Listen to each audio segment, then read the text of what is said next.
recebemos aqui Guilherme de Sá Peixoto.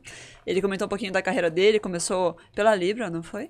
Até trabalhar aí hoje como representação da Portplan. Não, ele é da Portplan, representa a Portwise e a TBA ou TBA. Você vai descobrir neste episódio. Vamos rebobinar a fita para você aprender um pouquinho mais sobre esse universo da tecnologia portuária, a partir de quem atua, né, de fato, na implantação de novos projetos, desde o Greenfield, né?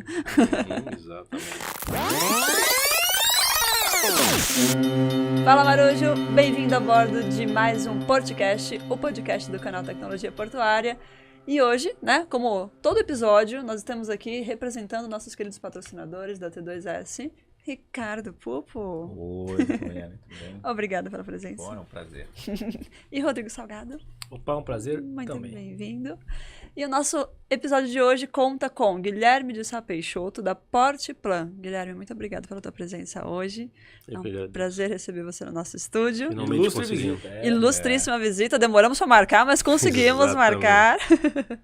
E se você quer ficar por dentro de todos os nossos episódios que já aconteceram, os que vão acontecer, inscreva-se agora mesmo neste canal, ativa o sininho para você ser lembrado quando for ao ar os nossos episódios, beleza? Então, bora papear. Façam que nem eu fiz pro meu dever de casa de olhar os episódios anteriores. Ó, já fez a lição de casa, estudou. Muita coisa boa passou por aqui já. Bem legal, Eu né? assisti a maioria dos episódios anteriores. Até porque estava neles. Na maioria deles. Mas a gente estava e assistir, né? Assiste de novo, né? A gente não resiste. Muito bem. Vai fazer a pergunta que não era pra perguntar, a primeira? A Ô, Guilherme, não pergunta isso, não. Só não pergunta essa. Só não pergunta essa. A gente pula, então. Não, eu queria Pô, eu não perguntar o tava seguinte. aqui, agora eu quero saber. Tem respeito? Em respeito ao Ricardo, eu não vou perguntar. Eu queria saber, porque assim, Portplan, isso também representa a TBA ou TBA? Qual que é o nome, a pronúncia Essa é correta? curiosa. Já começamos Vamos com lá. polêmicas, com curiosidades aí. Curiosidade. A Portplan representa a TBA, né? Vamos começar TBA. como se fala no Brasil, né? Desde 2012. E que muita gente traduz para o TBA, né? É holandesa, por ser uma não é? empresa estrangeira. É holandesa, ela? Mas a empresa tem origem holandesa. Ela foi Então, nada a fundada ver, deve exatamente em 93. E, de fato, na Holanda, se fala TBA. É mesmo? Olha só. Exatamente. Então, quando se traduz para o inglês, né? Aham. É a história do navios e navies, né? Não, mas tem algum sotaque lá. Não é muito diferente do que a gente fala É, aqui, não. é mesmo? Não é muito Caramba. diferente, não. Então, tem essa Olha só. o som é muito parecido, né? Então, às vezes, TBA, então. eles, claro, da sigla, do idioma não, né? Mas da sigla é bem parecido.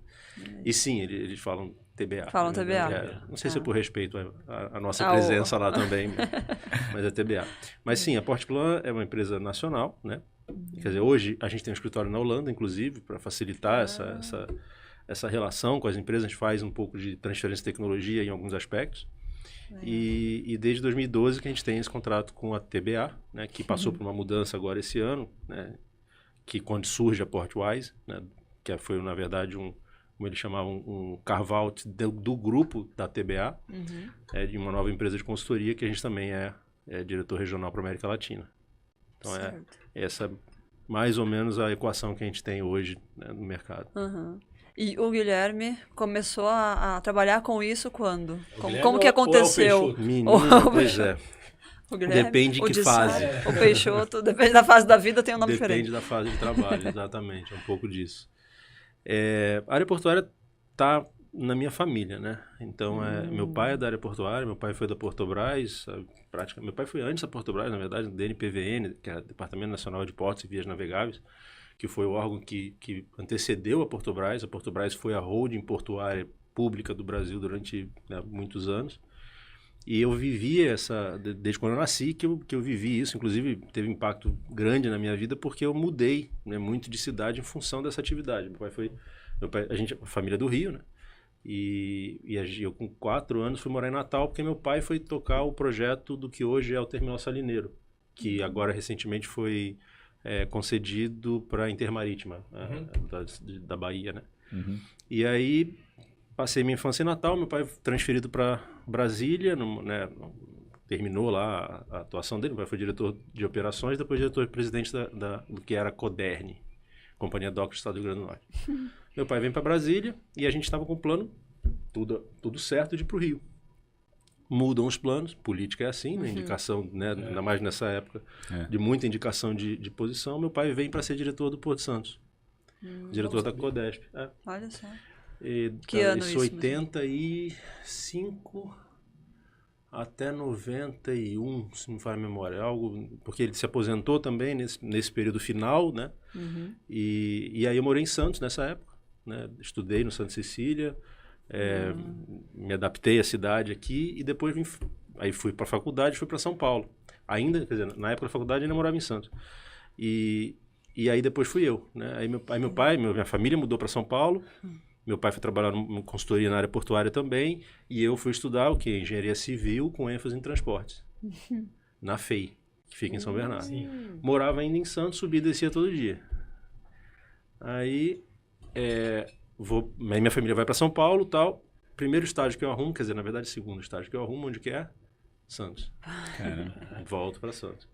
E meu primeiro emprego, efetivamente, na área portuária, quer dizer, depois de me formar, eu cheguei a ter um trabalho, mas o primeiro emprego de carteira assinada na área portuária foi na Libra Terminais, em 98, quando eu volto para morar em Santos. Estamos falando de tempos. A Libra, para você ter uma ideia, né, o contrato de concessão do 37 foi em 96. O contrato de concessão do 35 da Libra foi em 98. Eu entrei no meio do ano e o contrato foi assinado, se não me engano, no final do ano. Algo assim, muito próximo, né? A gente trabalhou em cima dessa expansão. E assim, e não foi uma carreira muito, quer dizer, óbvia, era meio que um peixe fora d'água, porque, ainda mais nessa época, toda a operação portuária era feita muito por gente de conhecimento prático, mas pouca gente de formação efetiva, né? Não tinha um curso, nessa época não tinha um curso de gestão portuária, não tinha o que tem hoje, né? O quanto evoluiu a área, né?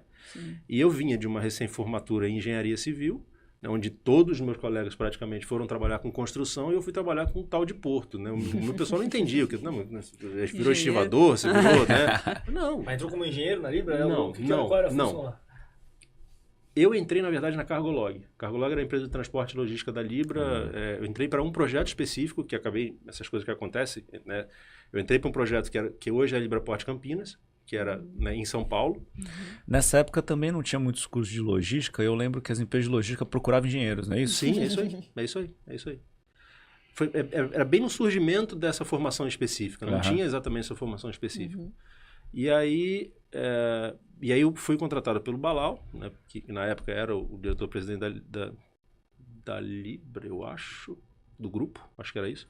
E ele estava buscando justamente uma equipe para ir para montar o que é hoje a Libra Porto Campinas, que era o EAD da Libra, né, no interior.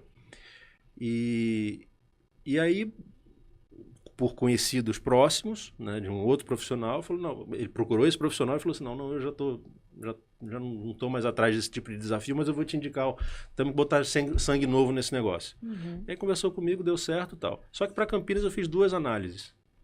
E aí falou, olha, estamos com um problema mais urgente. Eu preciso que você vá a Santos e veja para mim o que pode ser feito em relação ao transporte interno do terminal. Eu falei, Porto já era assim faz tempo, né? Sai de uma reunião, já sei uma decisão, muda tudo. E aí, o que precisa... Eu falei, não, tudo bem, Santos, ótimo, tal. Já tinha trabalhado antes, né, desse trabalho mais operacional, porque eu falei, não era o primeiro emprego. Eu trabalhei como estagiário num grupo, né, que fez o PDZ do Porto de Santos de 98. Na verdade, 96 era o ano do estudo e o PDZ era para ser implementado em 2000. Então eu já tinha uma visão de planejamento portuário dessa fase, né, dessa fase como estagiário, né? Mas era aquele estagiário que... Mais visão de porto, né? Mas me deu uma visão bastante ampla, mas não era uma visão operacional. Né? Então, eu tinha uma formação acadêmica, eu passei esses 2 anos cuidando do planejamento como estagiário e depois eu caí na área de transporte do Terminal 37. Para valer a operação, né? Foi um choque. Foi um choque. E é o que te dá carcaça, né? Sim. E assim, na época, né, tinham profissionais ali de conhecimento específico muito grande, né? Uma turma que tocava, era uma das primeiras concessões, né, na área de container, e a Libra foi uma referência, né, durante muito tempo dentro do mercado. Até hoje você vê profissionais da Libra bem destacados em relação a isso. E eu participei um pouco desse processo, né? Eu entrei, como você falou, agora sim, como supervisor de transporte. Então a função era, depois no final das contas, como não ia mais para Campinas, a função foi supervisor de transporte, eu fui trabalhar de fato com o transporte interno. Que era algo assim, era o culpado de tudo, basicamente. Então se a produtividade não acontecia, transporte faltou carreta. Se o container não foi entregue é porque o caminhão não estava lá. Se qualquer coisa, era o transporte. Era o transporte. O que foi muito bom, porque você me obrigou a saber olhar os problemas. Já que eu era o culpado de tudo, você precisava realmente olhar, não, mas peraí, não faz sentido, né? E aí, com essa bagagem de informação, me deu algumas ferramentas também para mostrar que, olha, não é bem assim, né? Na época era um sistema operacional, esquece, né? Estamos falando papel Como e que chama o caneta, SAP que vocês mapeamento. Não, nem tinha planilha. O navio era planejado nos... Parecia aqueles cartões de lerite, sabe? De lerite não, de ponto antigo. Que você tirava aquele, tipo, não sei como que chama, aquelas filipetas lá que você tirava. Cartão de locadora antigo. É, de locadora de VHS. Então, o navio, da época dela. O navio era controlado assim. Era uma parede com Rapaz, tinha nem caderninho, nem planilha. Tinha menos container também, né?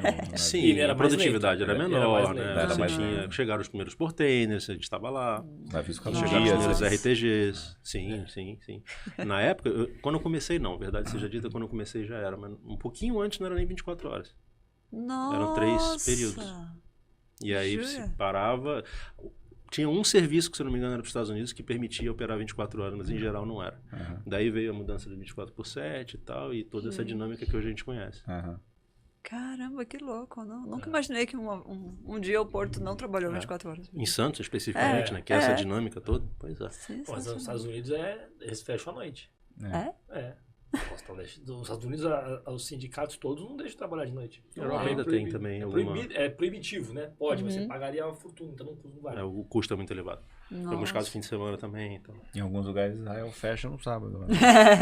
É verdade. No norte, o pessoal lá em Manaus, eles fecham na sexta-feira. É verdade. Inclusive, tem vídeo nosso no canal, né? Ele contando essas experiências. Fecha o gate, todo mundo pra casa. Terminais de Israel que não funcionam no sábado. Faz manutenção, não tem que fazer. É verdade, lá em Manaus, no fim de semana não.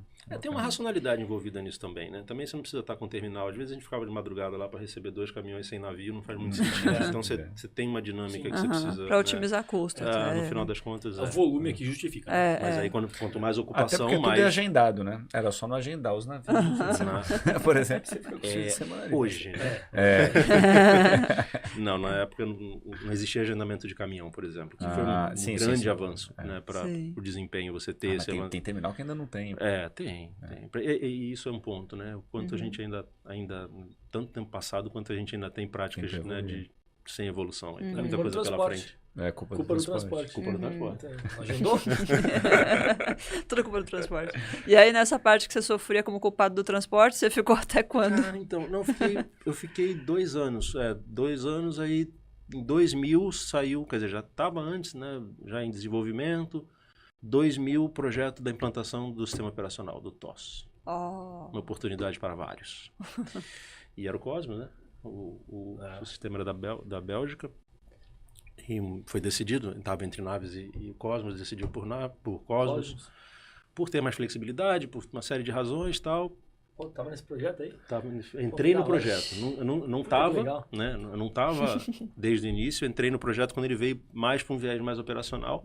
Falei, puta chance, agora é a hora. Claro, falar inglês ajudou pra caramba, porque... Você já falava? Já falava. Ainda mais naquela época, né?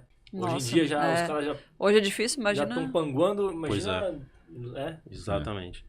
Então, assim, a gente teve, né, uma chance de revisar todos os procedimentos operacionais, toda a parte de testes.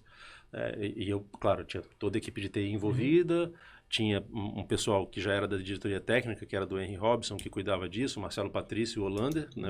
Acho que os dois continuam na área, né? O Marcelo certamente na Santos Brasil, o Hollander a gente trabalhou com ele na Ecoporto, né? Ele tá na Cesárea, não tá? Acho que foi. Acho que é. Pode ser. Cesárea. E aí eu entrei junto com o grupo operacional. Então quem tinha um pouco mais de visão operacional. Nessa época, lá na Libra. O Patrício era Libra, sim. Não, então eu lembro que ele era Libra, mas ele era Libra quando eu comecei, mas era desde já era desde essa época. Tem que trazer o Patrício pra cá. Já era desde essa época. Fica com... E ele era o cara que ali, junto com essa equipe, que estava cuidando do sistema, até que, claro, você precisa permear isso em função da empresa, né? Você precisa trazer isso para os mais próximos usuários. E eu vim nessa segunda leva. E assim, eu lembro que eu estava saindo de férias, eu estava indo para para Natal, até no Nordeste, férias de verão, né? E o Henry me deu, assim, o manual do Cosmos, assim, ó, não vai fazer nada mesmo lá? Dá uma lidinha. Quando você voltar, a gente conversa sobre isso aqui.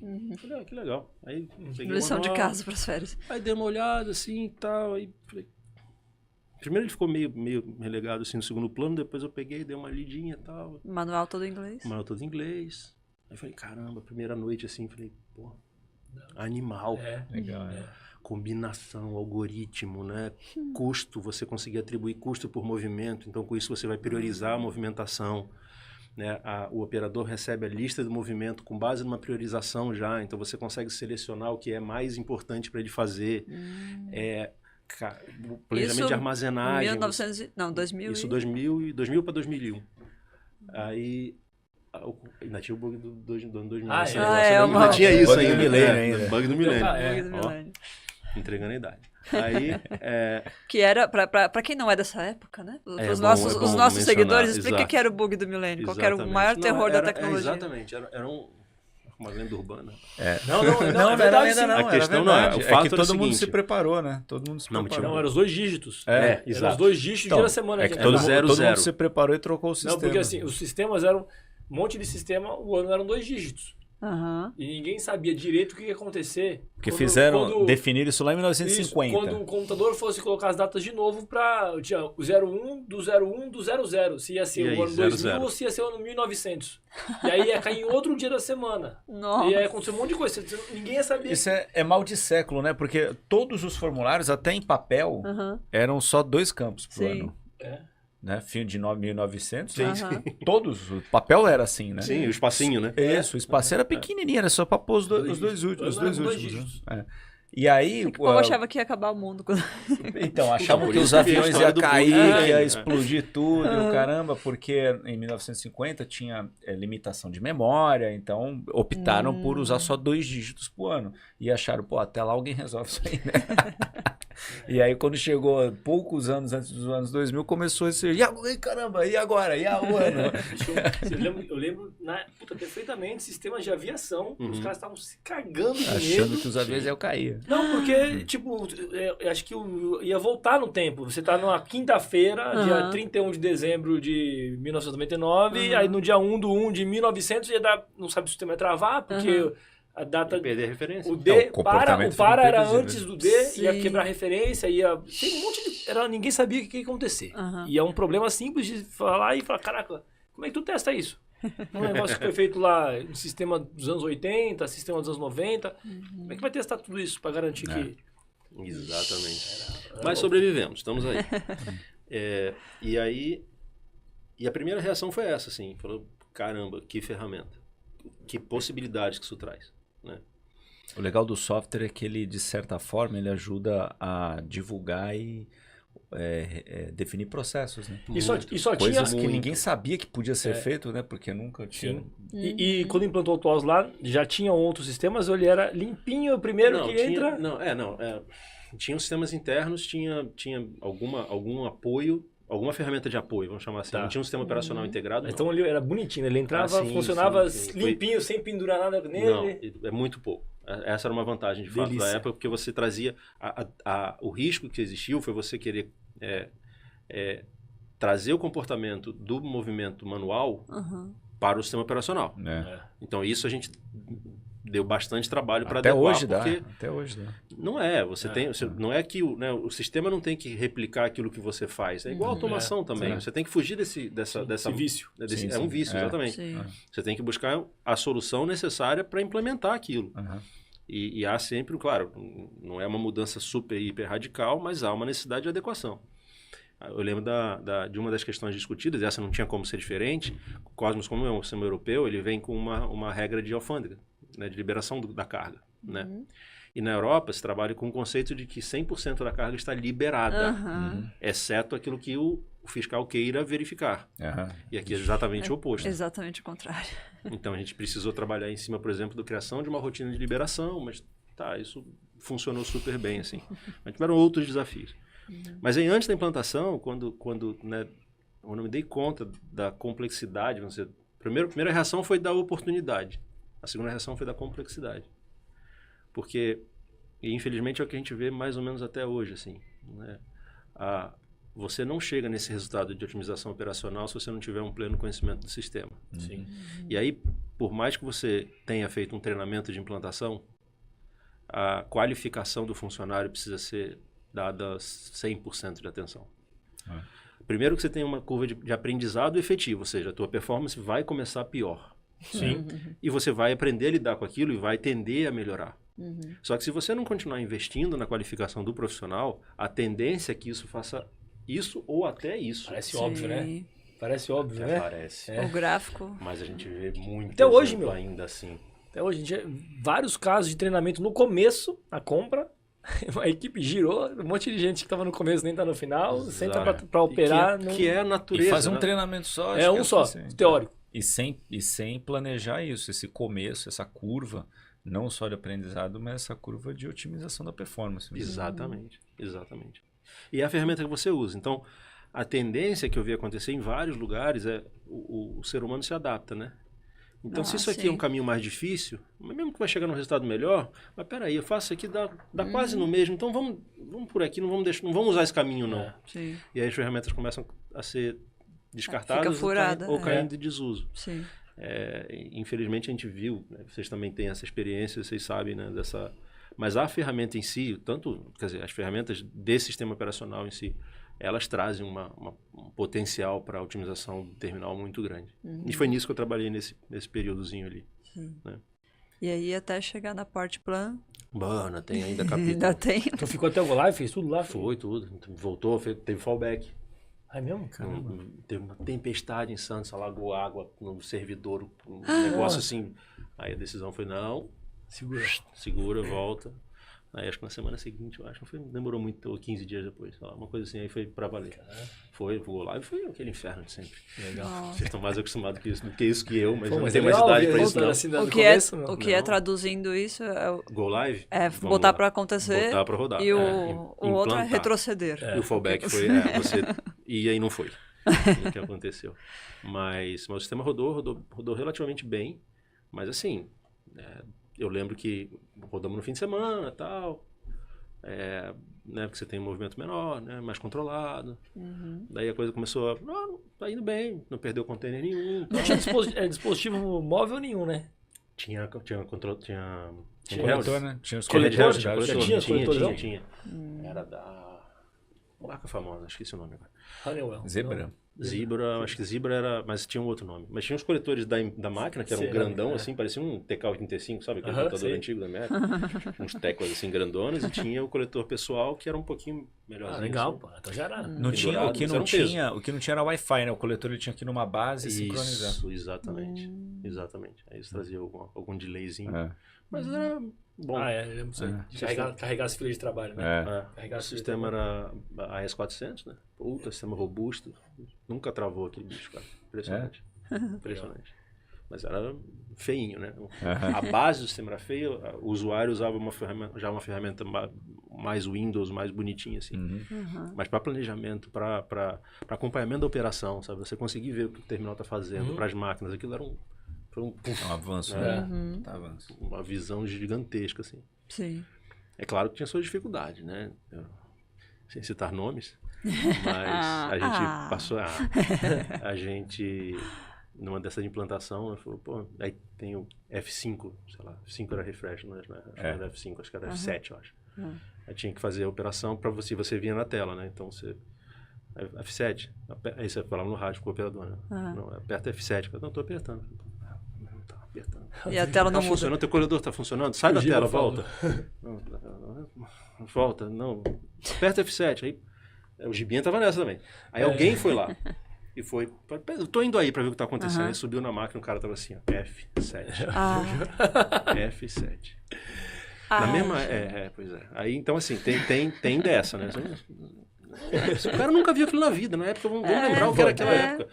Hoje tem, hoje todo mundo tem um celular, hoje todo mundo tem uma conta no banco, hoje todo mundo vai num caixa eletrônico. Naquela época não era bem assim, não. Então você tinha, né, essa dificuldade. Mas... Principalmente a base mais operacional de chão de fábrica, né? Sim, tinha menos contato. Hoje tá de fato muito mais difundido. Hoje você tem essa visão mais mais próxima dessa tecnologia, que facilita consideravelmente. Mas ainda, a base do raciocínio para você, de fato, tirar todo o proveito da ferramenta em si, esse, na minha opinião, precisa ainda ser muito desenvolvido. Na Libra tu ficou até quando? Aí eu fiquei na Libra até 2004, não, 2005. Aí foi para terminal, na continuou? Libra, não, na Nunca Libra, saiu de Porto? Ficou Libra sempre. Santos. Libra Santos. Em 2005 eu recebi um outro desafio que foi, de novo, assim, umas oportunidades que eu tenho muito a agradecer. Eu fui montar o terminal da Libra em Bituba, Santa Catarina.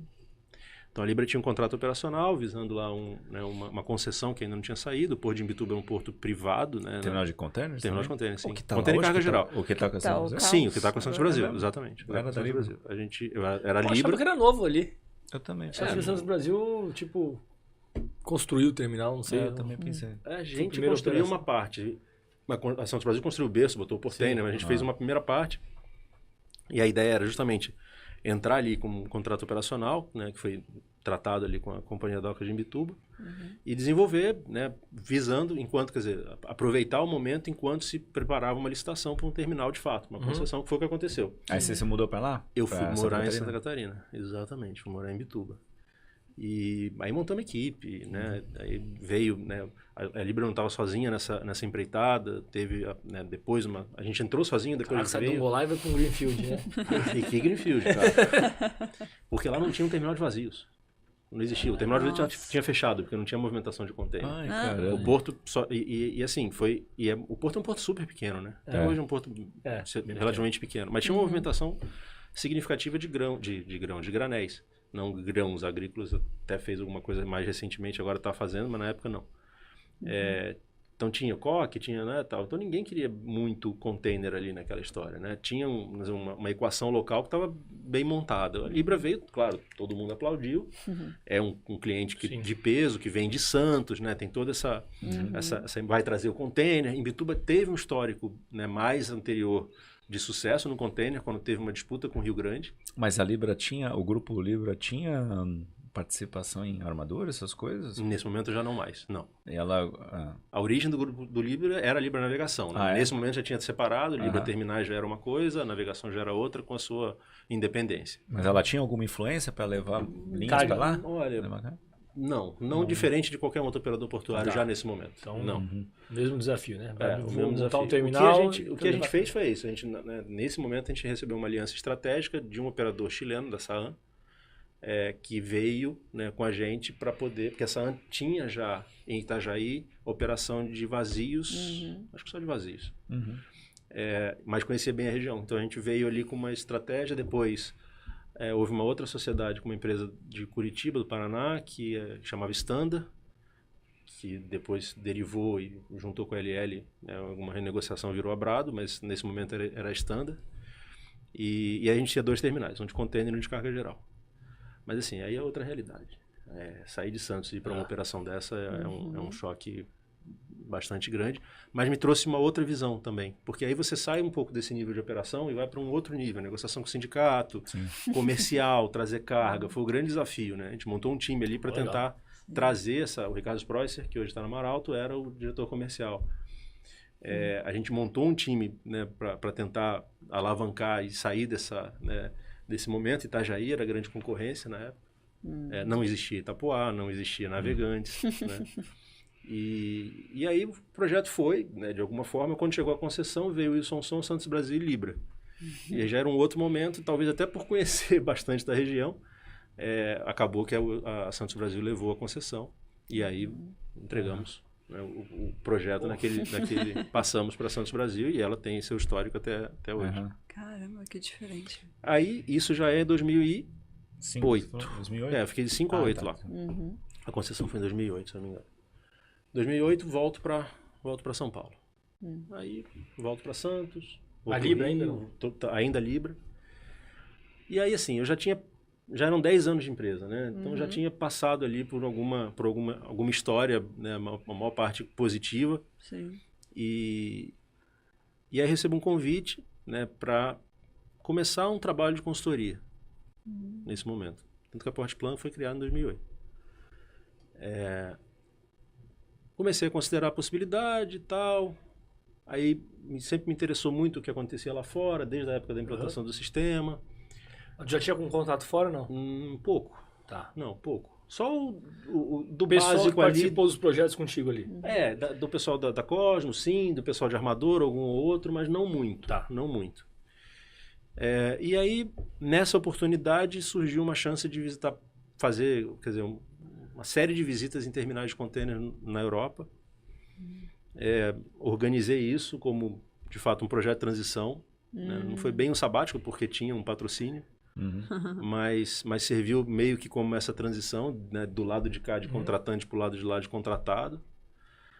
E na volta, assim, só um parênteses nesse meio do caminho, eu fiz um mestrado na USP, né, na Poli, na engenharia naval, mas em operação portuária. Legal. Que tem esse curso já há bastante tempo. E aí eu fiz o mestrado, acabei não engatando o doutorado, porque teve dessa oportunidade que a gente vai falar agora. E aí, faço essa visita em portos europeus, vi ali muita coisa nova e tal. Vou fazer, justamente por isso que eu citei a USP, vou fazer uma palestra na USP. Se eu não me engano, para a disciplina, não tenho certeza se foi, mas era uma palestra, no meio de uma aula, para aluno. Né? E aí um dos caras falou, a minha empresa está procurando um cara na área portuária, de consultoria, você não toparia conversar com ele e tal, não sei o quê. No final das contas, era a Arcadis. Outra empresa holandesa, na época chamava, quer dizer, acho que hoje, não sei se ainda chama, mas chamava Enerconsult. Eles têm uma presença muito forte na área de transportes, estavam procurando alguém para cuidar da área de portos. A Arcadis, na Holanda, tinha um departamento de portos super forte com o Porto de Roterdã, mas aqui no Brasil não tinha tanta presença. Falei, por que não? E aí fui para lá. E aí começa, nesse momento, minha carreira na área de consultoria. Né? Era mais engenharia do que eu faço hoje. A gente também tem engenharia, mas lá tinha muito gerenciamento de obra, tinha uma engenharia mais pesada. E aí eu fiquei na Enerconsult, né? Que é do grupo, era Logos, depois virou Arcadis, hoje é 100% Arcadis. E eu fiquei lá até 2013. 13. A gente fez alguns projetos, um projeto bem interessante aqui de expansão do Porto de Santos, não sei se vocês lembram, mas aquela área do Barnabé Bagres, tinha uma previsão de quase que dobrar o tamanho do porto. Até hoje se fala dessa área, né? Uma área sensível sob o ponto de vista ambiental, mas uma área de fato com potencial grande de exploração. E alguns outros projetos. Aí tive a chance, nesse momento, de trabalhar muito com o pessoal da Holanda, porque não tinha equipe aqui. Então eu ia... Assim, a equipe principal estava na Holanda e a gente tinha uma equipe de formação aqui de engenheiro portuário. E aí eu vi um ponto que eu achei, assim, para mim foi bastante interessante, né? De ver que o engenheiro portuário, não sei se em geral europeu, mas o holandês, pelo menos, com quem eu trabalhei, o cara tinha essa bagagem técnica de engenharia, mas ele conhecia também da área portuária, que era uma coisa que aqui faltava. Ou você conhecia da tua formação, ou você trabalhava no porto. Você não tinha esse conhecimento duplo. Falei, aí pode ser um caminho. Porque eu já vinha com essa bagagem operacional. Falei, vou focar nisso. E aí... No Brasil, aqui você estava baseado aqui, atendendo os projetos deles aqui no Brasil? Eu ficava em São Paulo atendendo... Só Brasil mesmo. Né? Nesse caso não era... Só que a minha equipe, quer dizer, os coordenadores de equipe, eram holandeses e ficavam lá. Legal. E aí a gente tinha uma equipe, claro, desenhista, cadista, engenheiro, né, aqui nosso, mas que tinha uma supervisão da turma de lá. Então, a comunicação era em inglês ou teve que aprender holandês? Inglês, não, inglês. O holandês fala inglês em geral. Sim. Fala super bem. Tanto que a gente de vez em quando tem, né, um intercâmbio nosso aqui com o pessoal de lá e ninguém tem dificuldade no idioma em função do inglês. Tranquilo. O holandês é bem mais dificilzinho de falar, né? Mas é uma língua bonita. Aí nasceu a Portplan para valer, né? Aí começa... mas assim, ainda nesse momento a Portplan era um plano B, porque eu estava nessa função da Arcadis. E aí a Portplan, eu tinha ela como, vamos dizer, um projeto que trabalhava exclusivamente com tecnologia, ou a gente, nesse momento, trabalhou muito com estudo de demanda e mercado, que não era engenharia. Então não tinha ali um conflito, mas eu tinha alguma coisa que eu conseguia, né, trabalhar em paralelo com a engenharia. No caso, o meu trabalho lá era essencialmente engenharia. Então, tecnologia e a parte de demanda e mercado, a parte, né, mais de análise econômico-financeira, ficava meio fora. E aí foi caminhando nesse sentido, mas ainda com uma atividade bem pequena. Né? Depois eu fui ser sócio de uma outra empresa de engenharia com o mesmo formato da Arcade, mas uma empresa brasileira chamada eBay. Mesmo papel. Não é o site de compras, não. Não, pois é, todo mundo fala, exato. Não, na época tinha várias ligações, né, de reclamação nesse sentido. Minha entrega não chegou, não é aqui. Não, Empresa Brasileira de Engenharia e Infraestrutura. Foi uma empresa montada, né, pela diretoria ali, e para atender ali demandas de transporte, principalmente em função do projeto de Copa do Mundo, Olimpíadas e tal. E uma empresa que teve um crescimento muito bacana, e eu cuidava da parte de postos, terminais e hidrovias.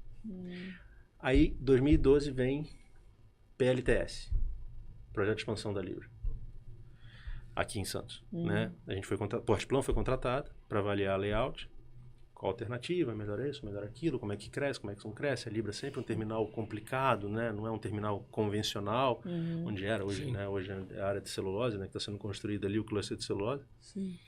E aí, você não tem uma ferramenta que possa me ajudar a avaliar isso? Uma ferramenta que possa não ser a ideia do Rodrigo, a ideia do Ricardo, a ideia da Ellen, mas algo que eu possa colocar numa ferramenta e possa me dizer, ó, isso aqui dá um resultado melhor nisso, mas é pior aí nisso. Aí tu achou lá os caras. Falei, claro, vamos lá. Um simulador. Aí né, vamos lá, um simulador. Eu já tinha trabalhado com Arena, com simulação na época do mestrado. Mas não era bem isso. Não, era um negócio que precisaria de uma precisão melhor, não era um negócio para ser construído. Não era, era algo que precisaria de um histórico. Mais propositivo também. Sim. Daí eu não me recordo se foi em função disso ou se foi por coincidência, mas eu estava num seminário em Londres de automação, 2012. Aí vi lá a palestra do Ivo, a Carla Grifo, que era uma funcionária da TBA, que hoje ela é head de automação, se não me engano, da Deep World. Deep World. Ela era TBA. Caraca, ela é mó novinha, cara. Ela né? Não, mas ela é nova hoje. Sim. Cara, sim. 10 anos, porra. Começou com 12 anos. Exato. Ela parece bem nova.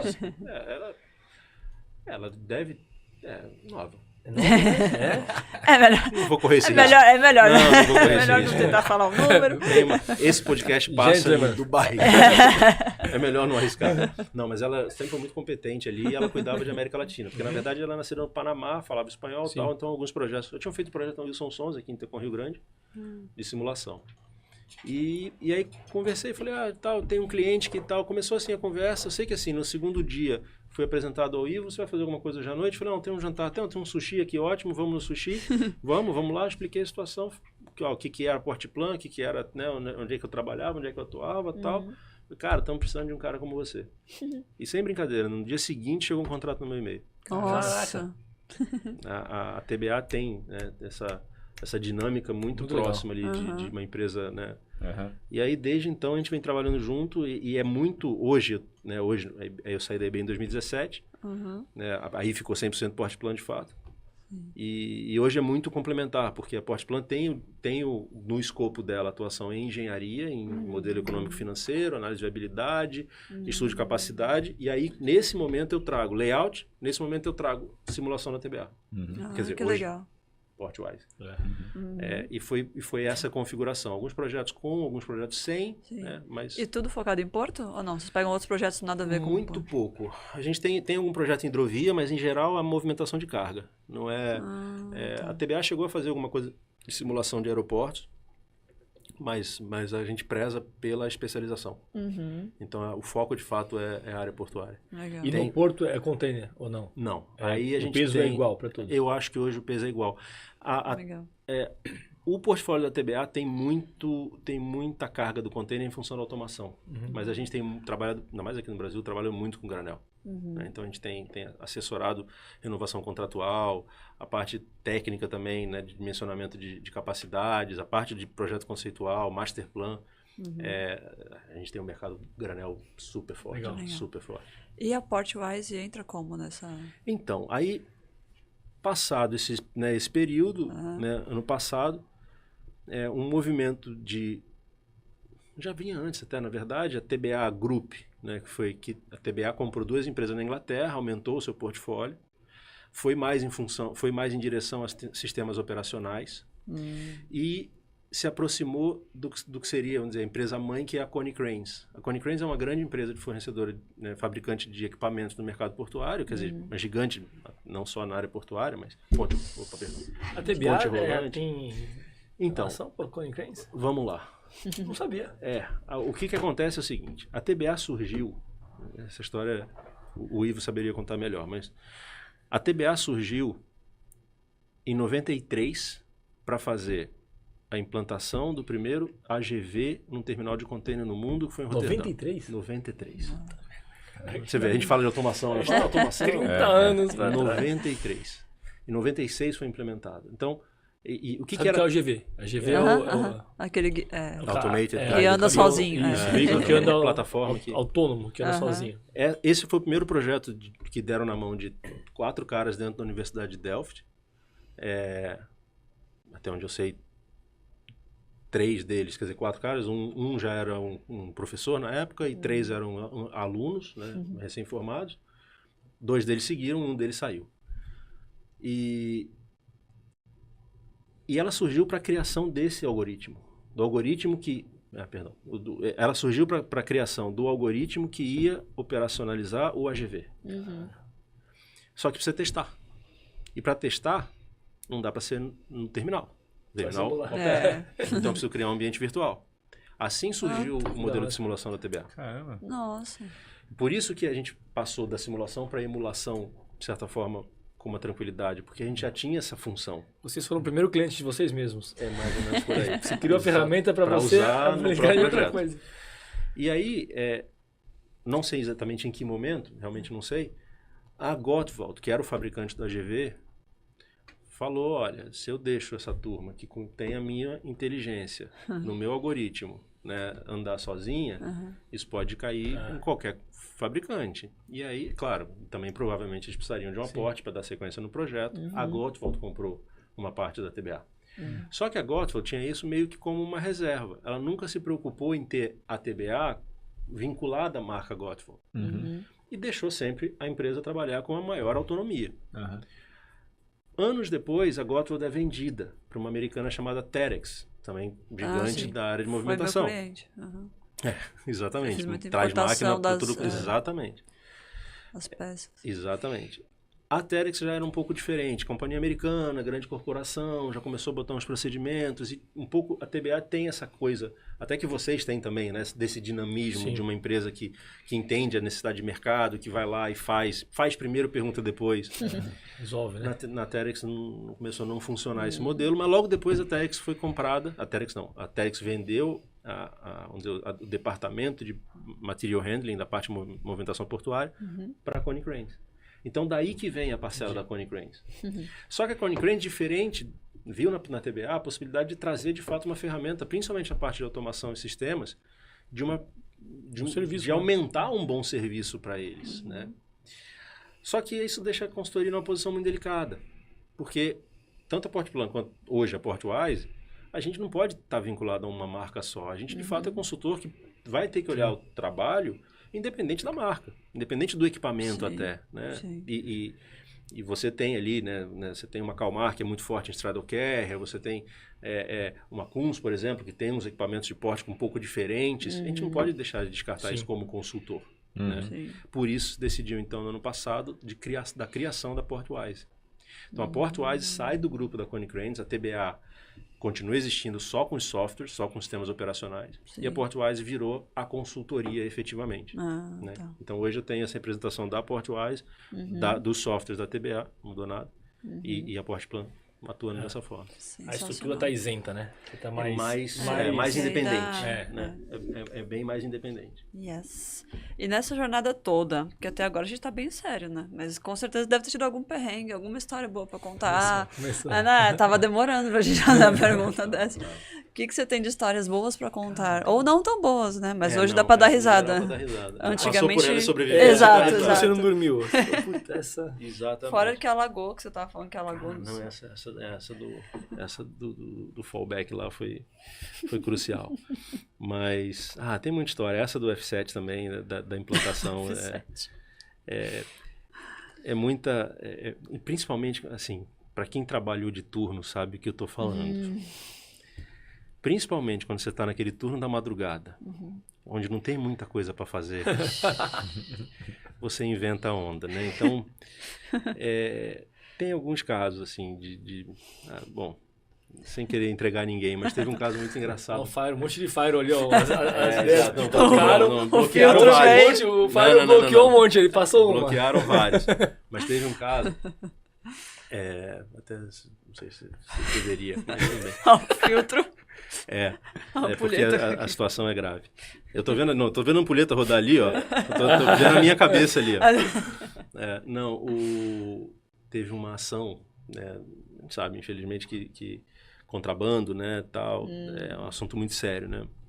E numa dessa madrugada teve uma ação, né, de um determinado navio. Na época era um procedimento até onde a gente sabe, né, porque desviar carga, né, a bordo do navio, né, de container cheio para container vazio. Então, container vazio teria supostamente um controle menos rígido. E depois se abordava o container vazio para tirar o furto, né, o objeto. E é claro, o terminal sempre contribuiu, né, sempre colaborou com tudo isso. A Polícia Federal ali do lado, né, da Libra, né, acho que ainda não sei se saiu daí. E teve uma operação cinematográfica de fato, assim. Carro chegando, parou o terminal, tal, polícia armado, tal. Nessa hora o terminal, obviamente, para a operação, né, tenta garantir a segurança dos seus e permitir com que a autoridade faça o seu trabalho, evidentemente. Mas é claro, o pessoal tá ali, né? Tá vendo? Né? E na época já tava, óbvio, tinha internet, a tribuna, tal, né, com o site da tribuna, tal. E alguém teve a ideia, não vou dizer quem, de pegar a foto de um supervisor nosso e montou, assim, né, uma imagem, numa espécie como se fosse o site da tribuna, assim. Já saiu na tribuna aqui, ó. E aí colocou o texto assim, ó. Fulano de tal contribuiu com a ação dos policiais e identificou, inclusive, os meliantes. O cara... Não! E aí a foto dele, assim... O negócio foi tão real. Isso foi mandar por e-mail? Não, na tela. Só mostrou na tela. Não mandou pra ninguém. Não. Só editou ali Só mostrou, uma edição ali, exatamente, na tela mesmo.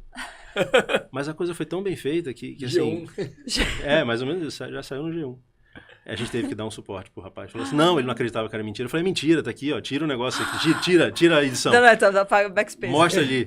Aí ele falou, nossa, imagina o medo do cara de ser procurado pelos bandidos depois. Exatamente. Não sei se a gente devia brincar com essas coisas, mas, mas foi uma das coisas que aconteceu, de fato. Caramba. A noite era complicada. O ócio, né, faz a gente ter que ser criativo, né? Tu sabia que a gente conheceu o Guilherme, eu não lembro onde que foi. Foi numa toque. É possível. Eu não sei se foi Tá na aqui pra Colômbia, perguntar no de Panamá, foi na Europa. Você tá dando uma palestra.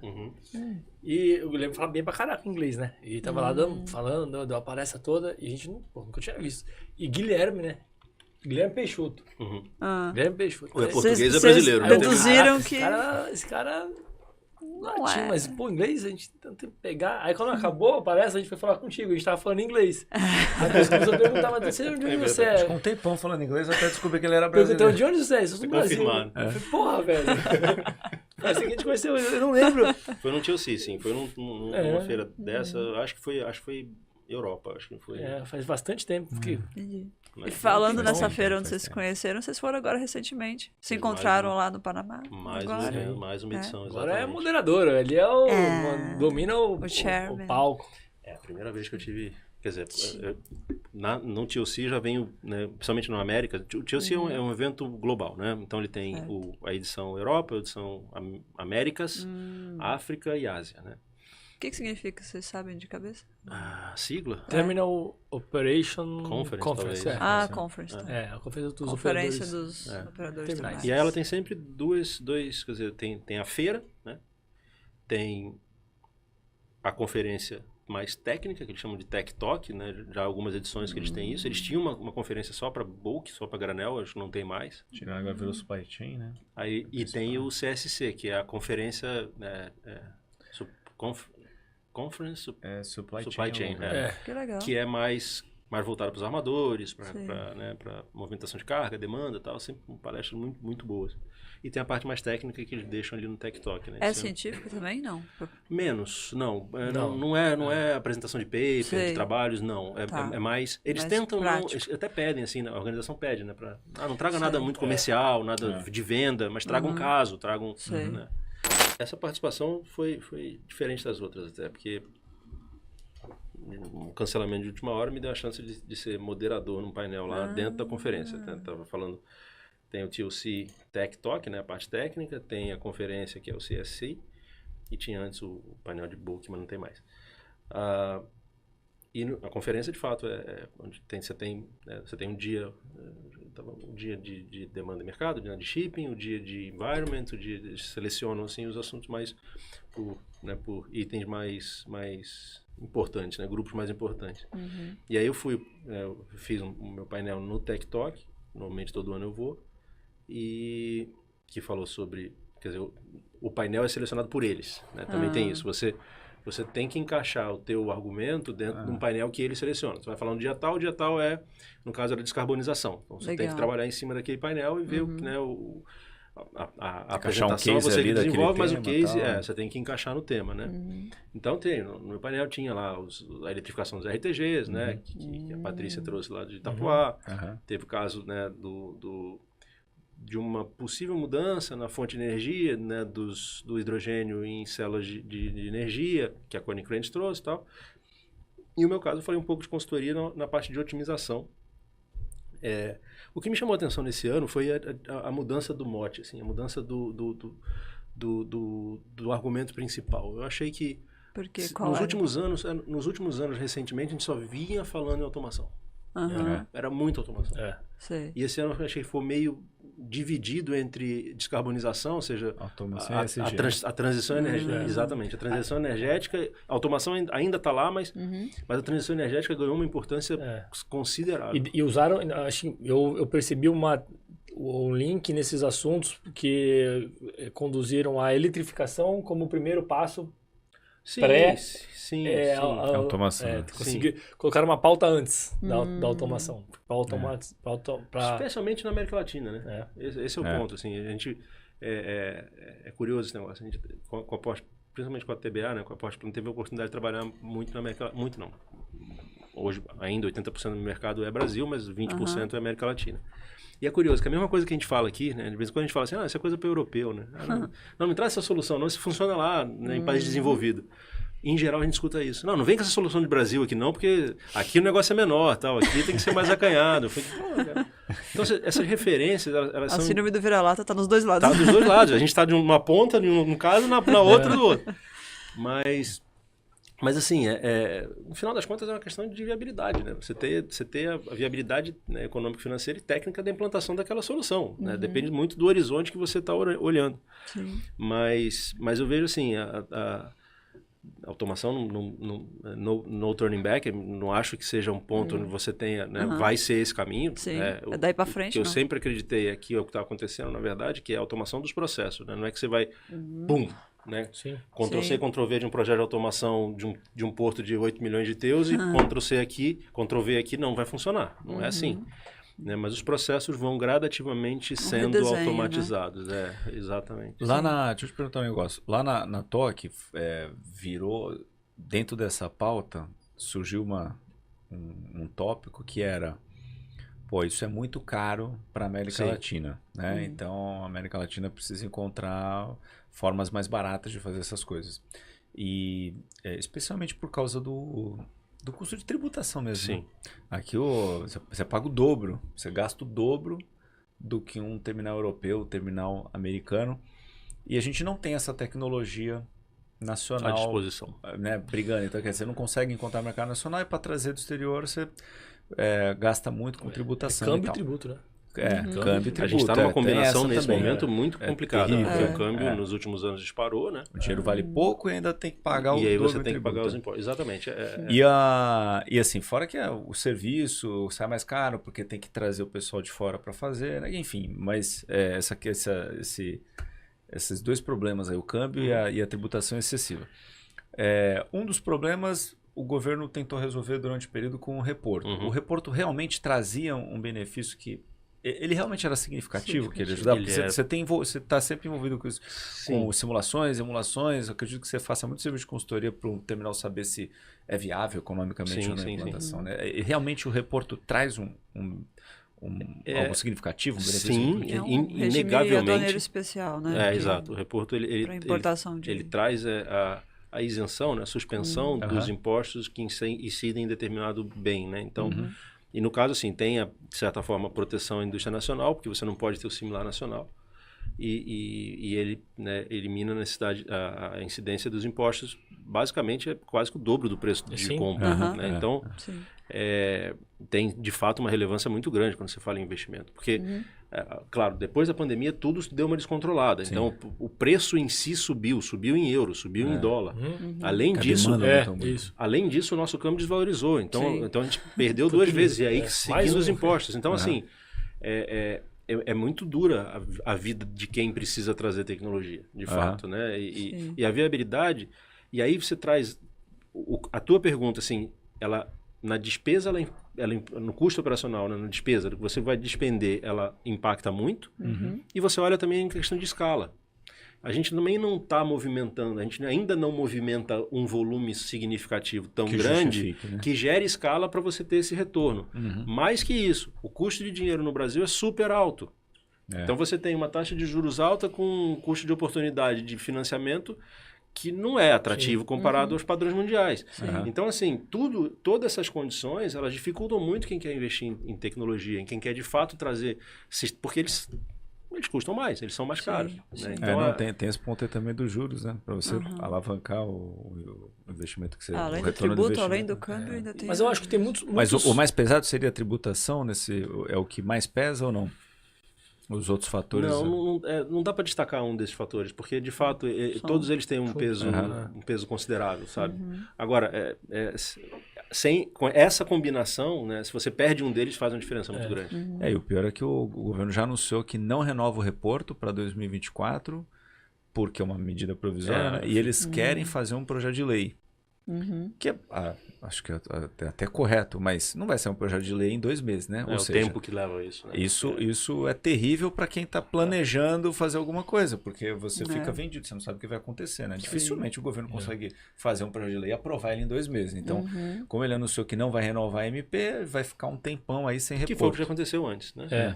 A gente já passou por esse período antes, você teve que adequar os planos de investimento em função dessa condição. E aí quem já está investindo está lascado, quem já está fazendo, quem já está no meio do processo está lascado, porque ou antecipa e compra tudo, mas não sabe se dá, não sabe também se vai vir algum... É complicado, né? Mas eu acho que tem muito processo, que a gente está falando de automação aí de equipamento de grande porte, né? Mas tem muito processo que dá para automatizar. Gate, tem um monte de gate aí operado com um caboclo lá sentado na cadeira lá. Tecnologia nacional. Quase todos. No Brasil tem. Se você sair dos principais, né? Isso. Sair dos top 5 ali. Você tem muita oportunidade de. Tem sim. E esse, por exemplo, é o que eu falo, né? Do ir por etapas, né? Então, essa é uma etapa que já é uma tecnologia consolidada, já existe fornecedor local, já existe conhecimento local para você conseguir fazer um bom suporte, não é mais um ineditismo, né? Então, eu acho que aí tem uma avenida pela frente de desenvolvimento, de fato. Sim. E aproveitando esse tema que você falou da TOC, que foi descarbonização, tu enxerga que isso é uma tendência da logística, da infraestrutura portuária? Eu saio do evento com mais essa impressão do que eu entrei, confesso para você. Né? E aí que veio o fato... Né? É uma pergunta que a gente gosta de fazer aqui, porque sempre que a gente pergunta, muitas vezes o convidado fala, ainda está engatinhando. O SG Marketing, ainda o SG marketing, de fato. Exato. Eu tendo a ser uma pessoa muito prática. Tá? Eu até pelo fato de ter assim hoje escolhido, além de ter essa visão mais exata, né, de algumas coisas, mas até pela natureza da minha atuação hoje, né? Então eu tenho uma consultoria, não estou dentro desse mundo corporativo, né? Então eu tento ajudar as empresas, eu tento de fato sentir qual é a dor e tentar entender onde eu consigo contribuir. Eu vejo esse dia como um mal necessário no seguinte aspecto. Deixa eu explicar para não ficar mal essa frase. Exato. Sem dúvida há necessidade de fazer algo de forma diferente. E isso não é tão difícil assim, né?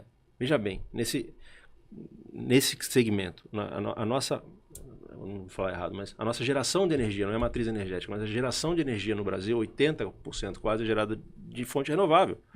A gente tem um histórico de hidroelétrica que já abastece o grid, que já abastece a rede. Sim. E ainda assim, todos os nossos equipamentos portuários até, sei lá, 5 anos atrás eram diesel.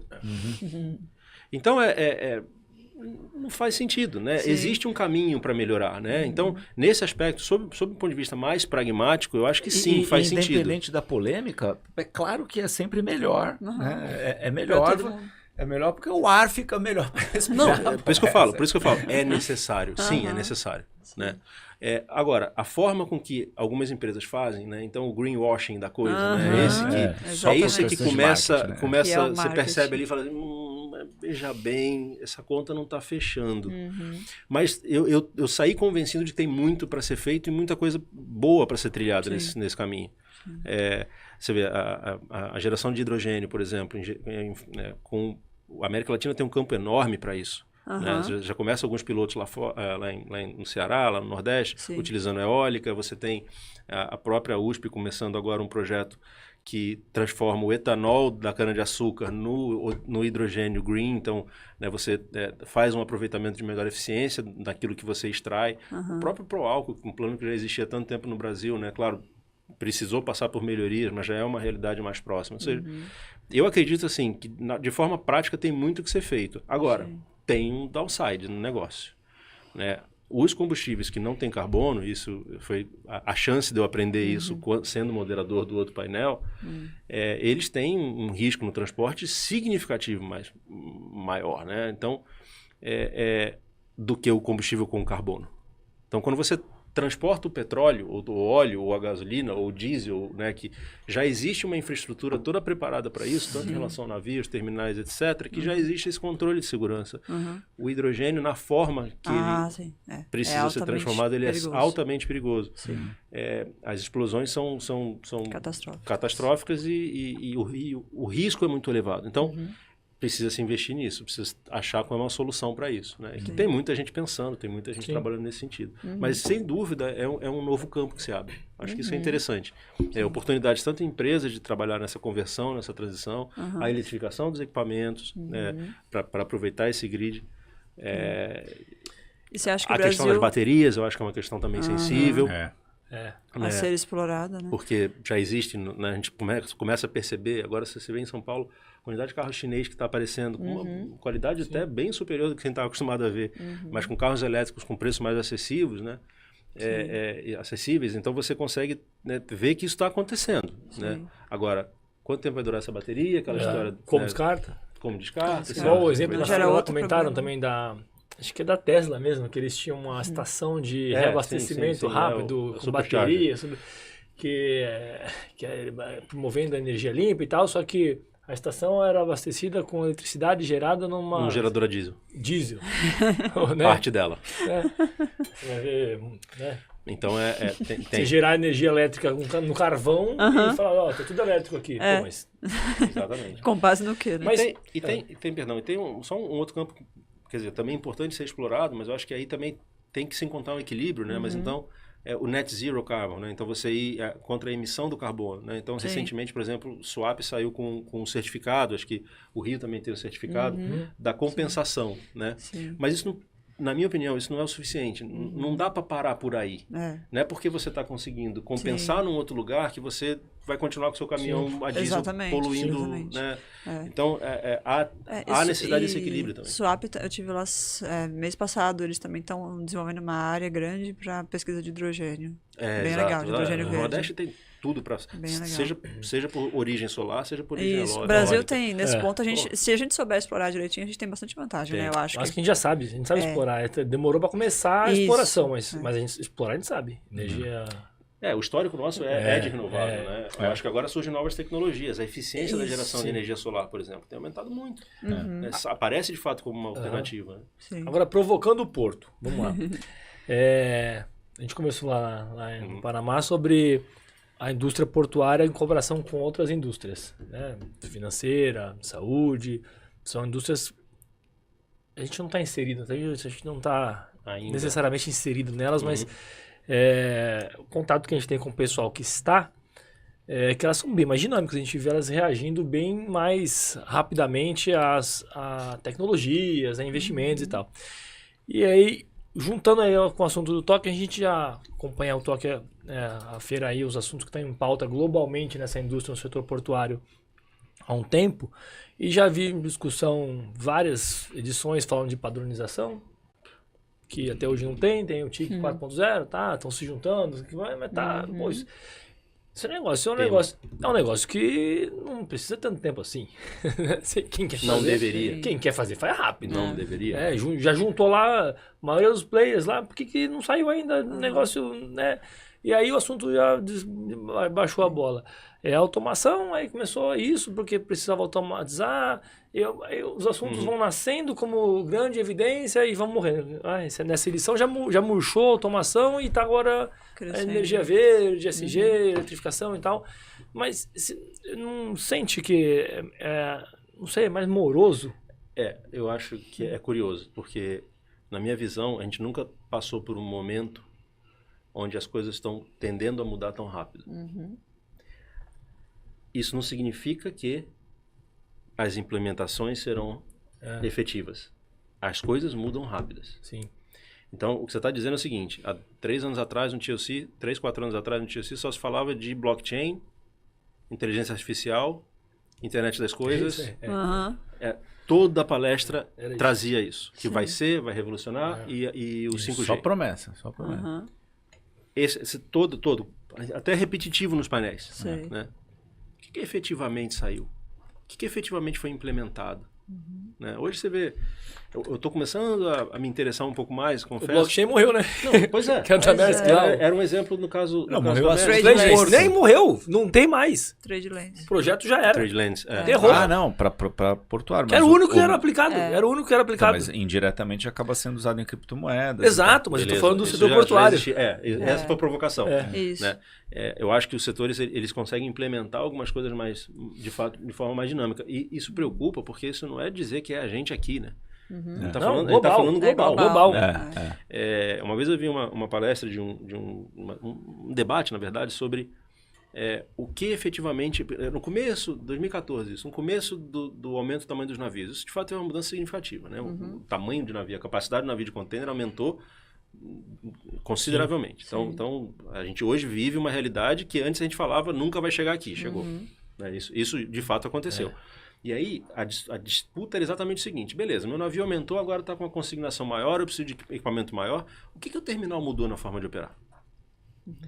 E aí vem essa questão, de fato, né? A gente opera muito parecido com o que a gente operava antes. Tá, tem mais tecnologia, tem um Wi-Fi que hoje cobre de uma forma mais eficiente, tem um coletor de dados que é mais leve, você trabalha né, de uma forma... Mas tá, o que efetivamente mudou? E mudou muito pouco. O que a gente percebe que mudou, de fato, foram os sei lá, 50 e poucos terminais hoje que trabalham com automação. Greenfields que efetivamente surgiram para ser um terminal automatizado. Os terminais convencionais, que é a nossa mais realidade aqui na América Latina, está muito parecido. Sim. Então veio né, uma inovação de um twin, veio né, um spreader que pega 2 containers, que pode pegar eventualmente 4 containers, mas... Tem o da...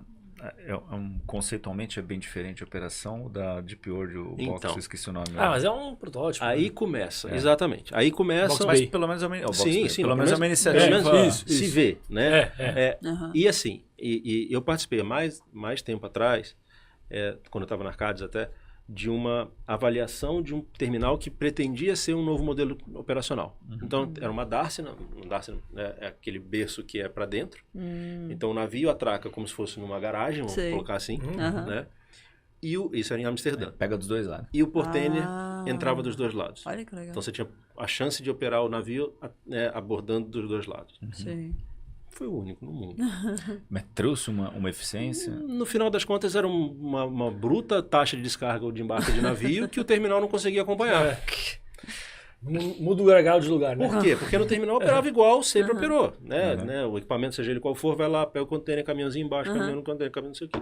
O que de fato eu posso considerar que tem uma mudança não só de infraestrutura, né? Uma mudança estrutural, né? Que eu tô querendo dizer, mas uma mudança de comportamento são os terminais automatizados.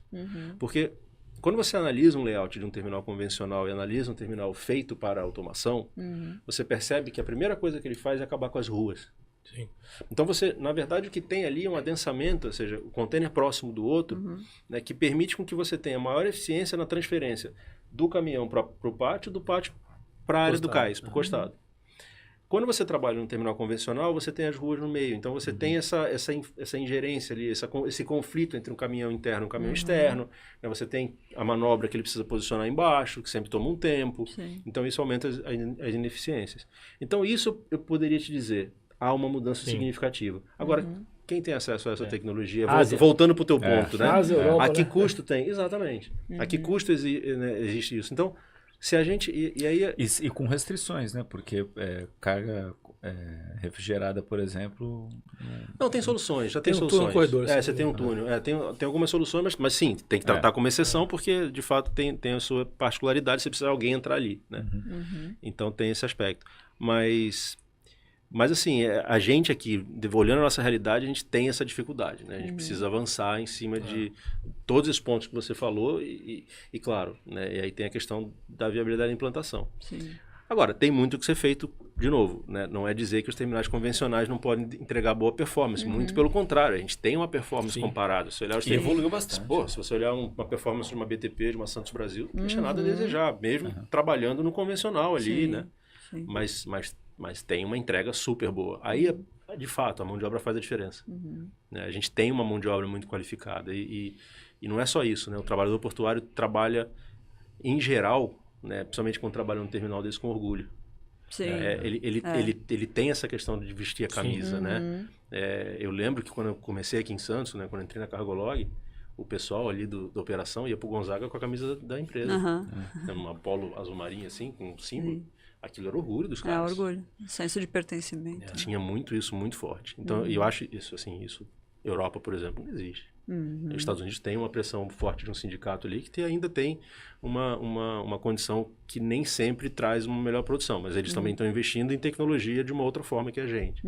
Mas aqui essa qualificação dessa mão de obra no trabalho, na operação, faz uma diferença. Faz uma diferença. Entendi. Muito bem. Mais perguntas técnicas? Curiosidades da feira? Agora tá contigo. Pode a bandeira dos agora 10 ali, ó. caminhamos, exatamente. Caminhamos para o nosso encerramento, infelizmente. Mas, antes do nosso encerramento oficial, para te dar o tchau, eu queria fazer a pergunta que a gente sempre faz para todos os convidados, que não tem nada a ver com o profissional, é com o pessoal. Queria saber quem é o Guilherme de Sá Peixoto, de bermuda e chinelo. E aí, o que você gosta de fazer nas horas vagas? Pô, e aí, assim, o teu sobrenome sempre me faz lembrar, meu filho gosta muito de Fortnite, né? E tem um personagem no Fortnite que é o Peixoto. Sério? É um peixe. É um peixe humanoide. Meu filho assim. joga também. Mas é mó bem feito, assim, é engraçado pra caramba. E sempre que eu vejo teu sobrenome assim, eu lembro dele. E ela falou agora de bermuda e chinelo, né? Que o Peixoto ele tem lá uma configuração que é de bermuda de praia, assim. É muito engraçado. É bem por aí, tá? Acho que isso tem sido inspirado em mim. Gosto de pescar, ele fala. Hoje praia pra mim tá no sangue, assim. Qualquer lugar. A gente tem muito pra Santa Catarina ainda também, aqui mesmo, mas esses lugares praieiros me atraem sempre, assim. Bermuda e chinelo pra mim é isso. Claro que hoje em dia, principalmente, eu tenho 3 filhos, né? 9, 11, 13. Então ainda demanda... escadinha. E demanda, né, bastante. Engenheiro mesmo, né? Até nisso é planejamento. De 2 em 2 anos. E isso, claro, isso tem tido uma atenção muito grande ainda, né, dessa fase que eles estão saindo quase agora, né? Mas jogando bola com eles, indo no clube, essa é o momento de lazer, de fato, assim. Mas praia. Bermuda, chinelo, pra mim é praia. Praia, bermuda e chinelo, assim. Então, quando eu posso, é esse o caminho que eu pego. Ficar com os filhos. Tem bicho? Tem uma Golden, um cachorro, uma Golden Retriever. Cachorro sempre tive, assim, né? E tem uma tartaruga que tá comigo há quase 40 anos. Caramba. Qual o nome? Adoro Malvina. É Malvina porque ela surgiu na Guerra das Malvinas. Você tá entendendo quanto ela é. Nossa. E Falkland a gente achou muito complicado, então não vai ser Malvina mesmo. Malvina. Já tomou partido, né? Já assumiu um lado, né? E a cachorra? Amora. Amora. A Amora é a mãe da minha cachorra. É mesmo? É a Amora, a minha é Moa. A mãe dela é a Amora. Vive lá em casa com a gente, tem 8 anos já. A gente tinha um outro que era um Lhasa Apso, que faleceu, foi com a gente um tempão também. Time? Fluminense. Sério? Hoje eu posso falar bem, né? É mesmo, carioca, né? Carioca. Fluminense. Tá na final com o Boca. Exato. Assim, vai ser bom pro Rio, né? Botafogo provavelmente campeão. Coisa rara. Patrício Júnior tá feliz da vida. Encontrei com ele na feira. Nem me fala de futebol. Ele vai vir aqui. Vai falar, ainda bem que ele não falou Santos, porque ia ficar meio chato. Né? Fica triste. Meio não. Mas vai escapar. Porra. Tem que escapar, que se ele não escapar, depois tá lascado. Não volta mais. Não tem mais volta. Lógico que volta. Ah, tem sim. Não volta porque não vai. Não vai. Não vai, a fé. Time grande não cai, né? Sim, time grande não cai. Vou falar quando eu posso, né? A esperança é a última que morre. Gui, então, muito obrigada pela tua presença. Foi um bate-papo excelente. Se você curtiu, não esqueça de deixar seu like aqui para nos ajudar a fazer este conteúdo chegar a mais pessoas. E agora, né, vamos dar um tchauzinho para a galera. Tchau, galera. Tchau, galera. Até a próxima.